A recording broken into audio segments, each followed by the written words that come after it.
Hii ni Uhondo TV, mimi ni Fadhili Komba, ripoti kamili kutoka hapa katika Wizara ya Kilimo, ambapo Waziri wa Kilimo Mheshimiwa Hussein Bashe amesema kuwa Rais wa Jamhuri ya Muungano wa Tanzania anatarajiwa kuwa mgeni rasmi katika uzinduzi wa benki ambayo inafahamika kwa jina la Cooperative Benki, ambayo hii itazinduliwa Aprili 28 mwaka 2025. Na huyu hapa Waziri wa Kilimo Mheshimiwa Hussein Bashe akitueleza zaidi. Mimi naitwa Hussein Bashe, Waziri wa Kilimo. Tumewaiteni kuwapeni taarifa ya tukio ambalo litaanza tarehe 27 na kukamilika kwake tarehe 28. Kwa muda mrefu ilani ya uchaguzi ya Chama cha Mapinduzi imeongelea sana swala la ushirika na kufanya ushirika kuwa imara. Na mmeona katika kipindi hiki ambacho serikali ya awamu ya 6 imekuwa madarakani, imefanya jitihada kubwa sana ya kustrengthen ushirika. Na sisi kama Wizara ya Kilimo tunauchukulia ushirika kama ni chombo muhimu sana, kwa sababu wakulima wetu wengi wako katika, tunawaita wakulima wadogo wadogo, kama wanavyoitwa wafanyabiashara wadogo. Kwa hiyo swala la cooperative ni muhimu sana katika kuwafanya wakulima kuwa na nyenzo za kuweza kuzalisha, kuwa na nyenzo za kuweza kunegotiate na soko, na hasa mfumo huu tulionao wa soko huria. Kwa hiyo ushirika ni instrument muhimu sana. Nchi zilizoendelea zimekuwa na taasisi imara za ushirika za wakulima. Nchi nyingi tu duniani, ukienda nchi za Scandinavia, hata Marekani, Europe, wapi kote, cooperative India, cooperative society ziko powerful sana. Hata ukienda kwa majirani zetu hapa Kenya, cooperative society zina nguvu. Kwa hiyo tunapozungumzia ushirika, kuna ushirika wa kilimo kwa maana ya kilimo mifugo, uvuvi, na mapana yake kwa maana ya definition ya kilimo, lakini tuna ushirika wa fedha kwa maana ya SACCOS na vitu vya namna hiyo. Kwa serikali imefanya jitihada kubwa katika kureform ushirika na namna ambavyo ushirika umekuwa ukifanya kazi. Ushirika sasa hivi unafanya biashara. Vyama vyetu vya ushirika vinauza mazao nje, vina export mazao vyenyewe, vinashiriki kwenye minada, kwenye vyama vya ushirika vya pamba, vyama vya ushirika vya kahawa, vinafanya hii kazi. Lakini vinaingia kwenye shughuli za ubanguaji, vyama vya ushirika vya korosho vinafanya shughuli za ubanguaji na uongezaji wa thamani za mazao. Changamoto kubwa inayokabili sekta ya kilimo ni swala la upatikanaji wa mitaji. Kwa hiyo moja ya maelekezo ya Mheshimiwa Rais ilikuwa ni kuhakikisha, huko nyuma nchi hii iliwahi kuwa na benki ya ushirika, ilikuwa inaitwa Cooperative Bank and Rural Development Bank, Yes. Kwa hiyo lakini mambo mengi yalipita na ushirika wetu ulianguka. Benki ile ilibinafsishwa, ndio benki ya CRDB sasa. Lakini kama serikali tuliangalia miaka kama 3-4 iliyopita, benki nyingi sana zilifilisika nchini, na hasa community banks. Miongoni mwa benki hizo zilizokuwa zimefilisika, miongoni mwao zilikuwa benki za ushirika. Moja ilikuwa ni benki ya Kilimanjaro Cooperative Bank, lakini vile vile kulikuwa na benki ya Tandahimba Cooperative Bank. Hizi zilikuwa ni benki za wanaushirika wa Kilimanjaro na wanaushirika wa Tandahimba. Kwa hiyo serikali ikaomba grace period kutoka Central Bank ya kuangalia namna gani hizi benki hizi za wanaushirika wa Kilimanjaro na wanaushirika wa Tandahimba wataweza kuturn around. Benki kuu ikatupa chini ya uangalizi, na baada ya muda mfupi benki hizi mbili ndogo zikaweza kuturn around na kuweza kusurvive. Baada ya hapo serikali maelekezo ya rais ikawa ni kwamba lazima kama nchi tuwe na National Cooperative Bank, benki ya ushirika ya taifa. Tumeanza huo mchakato, nataka niwatangazie rasmi. kwamba kwa uwezo wa Mwenyezi Mungu jambo hilo limefanikiwa. Tarehe 28 Mheshimiwa Rais atakuwa mgeni rasmi wa uzinduzi wa benki ya ushirika ya taifa. Benki hii ya ushirika ya taifa itaanza na matawi 4. Lakini vyama vikuu vya ushirika vyote vitakuwa ni mawakala wa benki ya ushirika. Vitakuwa vinafanya kazi ya kufungua account, kudeposit, kuwithdraw, na haya yote yatafata kwa mujibu wa sheria za benki kuu. Lakini jambo la msingi ambalo kwa nini kama Wizara ya Kilimo tuliona kuna umuhimu wa kumwomba Mheshimiwa Rais kuisukuma ajenda ya kuanzisha benki ya ushirika, sababu ni moja tu. Leo kama nchi tukiuza mazao ya tumbaku kwa mwaka, turnover yake ni zaidi ya dola milioni 400. Sasa hivi tulikofikia kama nchi. Tukiuza mazao ya kahawa ni zaidi ya dola milioni 270, karibu 300 kwa mwaka. Tumeuza korosho msimu uliopita. Mauzo yetu ya wakulima peke yake wamepata zaidi ya 1.5 trillion shilling. Ni mapato ya wakulima walioweka mfukoni mwao. Lakini export, tunaendelea kuuza korosho yetu nje, tunakadiria tutafika zaidi ya dola 600 mpaka 8 kwa uwezo wa Mwenyezi Mungu. Kwa hiyo, lakini likija swala la financing, mifumo ya fedha haielewi soko la kilimo na tabia ya shughuli za kilimo. Kwa hiyo kuwa na chombo ambacho kinawaelewa wakulima cha fedha ni jambo la muhimu sana. Serikali sisi tuna instrument zetu. AGITF inatoa kwa wakulima wadogo na tunaitumia kwenye program ya vijana na kina mama. Lakini kuwa na taasisi ya fedha ambayo inawafahamu wakulima, iko karibu na wakulima, ni jambo la muhimu sana katika uchumi wowote. Lakini cooperatives ndio the largest depositor kwenye economy tukizungumzia ukweli. Kwa hiyo benki yao ambayo wataimiliki wenyewe, na by the way vyama vikuu vya ushirika vinamiliki 50%, vyama vya ushirika pamoja na SACCOS na AMCOS zinamiliki 51% ya benki hii. 49% zinamilikiwa na wadau wengine. Sasa Mheshimiwa Rais alitoa maelekezo haya, na siku ya tarehe 28 atakuwa mgeni rasmi kwa ajili ya uzinduzi wa benki hii. Makao makuu ya benki hii, kwa ambao mmeshafika Dodoma na tayari imeshaanza kazi, yako pale karibu pembeni ya jengo la CCM, mahali ambapo ilikuwa tume ya ushirika. Ndio makao makuu yako pale.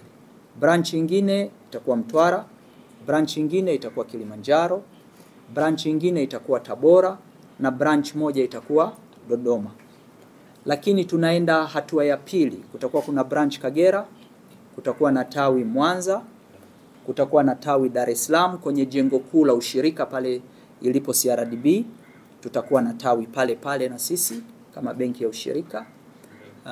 Tutakuwa na tawi Mbeya na tutakuwa na tawi Katavi. Kwa hiyo natumia nafasi hii kwanza. Hii ilikuwa ndoto. Baada ya Mheshimiwa Rais kuona financing kwenye agriculture inakuwa shida, bado kuna matatizo, bado benki za biashara zinafanya kazi, zinajitahidi na zinashirikiana sasa hivi na benki yetu ya ushirika, na tutaendelea kushirikiana na commercial bank. Benki hii haianzishwi kwa nia ya kuua commercial bank, hapana. Ina complement effort zinazofanywa na commercial bank. Ndio mwelekeo wa sisi kama serikali.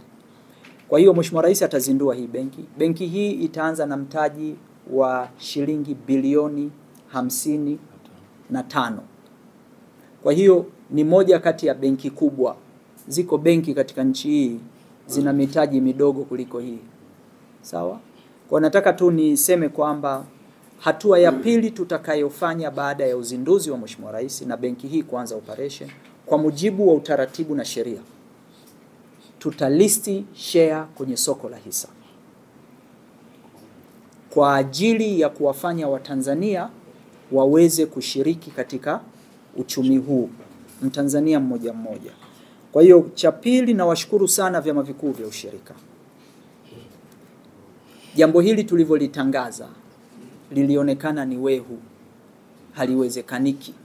Na nchi hii bahati mbaya tulionayo ni sisi ni hostage of history. Yani jambo liliwahi kufanyika zamani likaharibika. Kwa hiyo kila mtu atakwambia kwamba hii kitu silifeligi. Yes. Failure is part of lessons, It's part of learning. Kwa hiyo na watangazia Watanzania kwamba tarehe 28 benki hii itazinduliwa na Mheshimiwa Rais. Yalikuwa ni maelekezo mahususi ya Mheshimiwa Rais kwa Wizara ya Kilimo. Na washukuru sana vyama vikuu vya ushirika, na kushukuru katibu mkuu, na mshukuru DG wa Cooperative Bank, na washukuru watu wote walioshiriki katika hii safari kuweza kufika siku hii. Nataka tu niwatie moyo wanaushirika na kuwaambia haina maana benki hii imeanzishwa basi iwe ndio kudhani kuwa tutaenda kuchukua hela kwa ajili ya mambo yasiyoeleweka. Benki hii itafanya biashara kama inavyofanya biashara watu wengine, lakini itampa priority mkulima na mwanaushirika kuweza ku access product zitakazo kuwepo katika benki hii. Nawashukuruni sana. Yes. Lakini la pili jingine ambalo nataka niseme, siku ya tarehe 27 ambapo itakuwa ni siku ya kwanza, itakuwa ni kongamano kubwa sana ambalo litakuwa linawahusisha wanaushirika na wasiokuwa wanaushirika. Kwa event yetu itaanza tarehe 27, alafu tarehe 28 ndio atakuja Mheshimiwa Rais kwa ajili ya uzinduzi. Kwa watu wote wanaotaka kushiriki, wataweza kushiriki kwa njia ya mtandao, na itawekwa hapo, mtaiona link kwa ajili ya ushiriki na usajili. Yoyote anayetaka kushiriki anaweza akaja kujisajili kupitia mtandao kwa ajili ya ushiriki wa eventi hiyo. Mheshimiwa Rais atafanya shughuli ya uzinduzi. Akimaliza kufanya shughuli za uzinduzi, ataongea na matawi yote 4 online. Ataongea na mawakala, jumla watakuwa 30, lakini jumla mawakala watakuwa 40.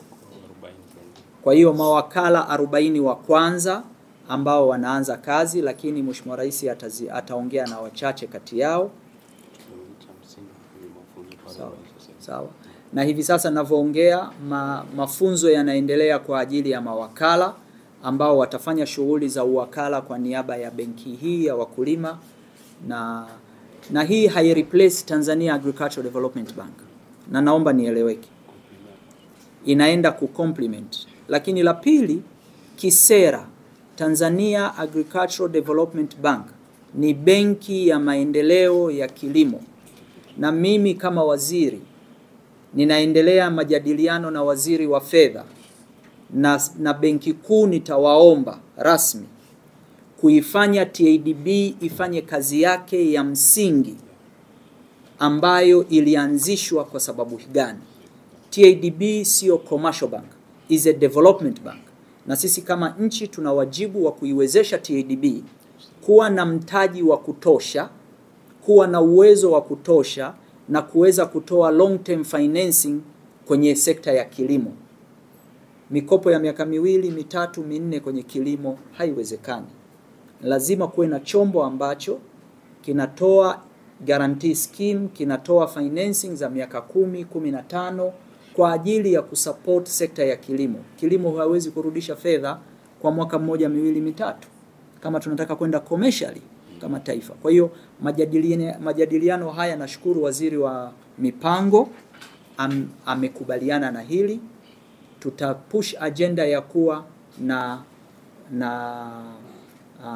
agricultural financing policy ya nchi ambayo itaweza kumfanya TADB aweze kuzisaidia hizi benki kama Cooperative Bank, CRDB, NMB, Azania, Equity, kudiriski na kuweza kufanya long term financing kwenye sekta ya kilimo. Hawa watafanya short term financing za wakulima, mbolea, madawa, mbegu, maghala, vitu vya namna hiyo. Lakini long term financing, irrigation, miundombinu ya umwagiliaji, maghala ya makubwa, masailo na viwanda, commercial bank haiwezi kufanya kwa mujibu wa taratibu tulizonazo sasa hivi.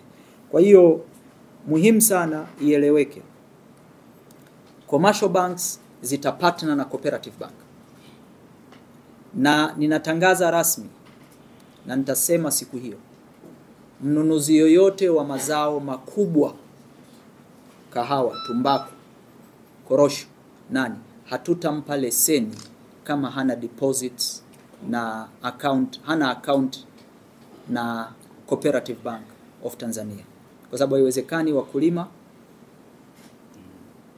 wasifaidike na jasho lao. Tunapozungumzia kufaidika kwa mkulima na jasho, sio tu ameuza tumbaku, transactions zinazofanyika kutokana na jasho lake, kwa sababu kama hakuna tumbaku, hakuna viwanda vya tumbaku Morogoro.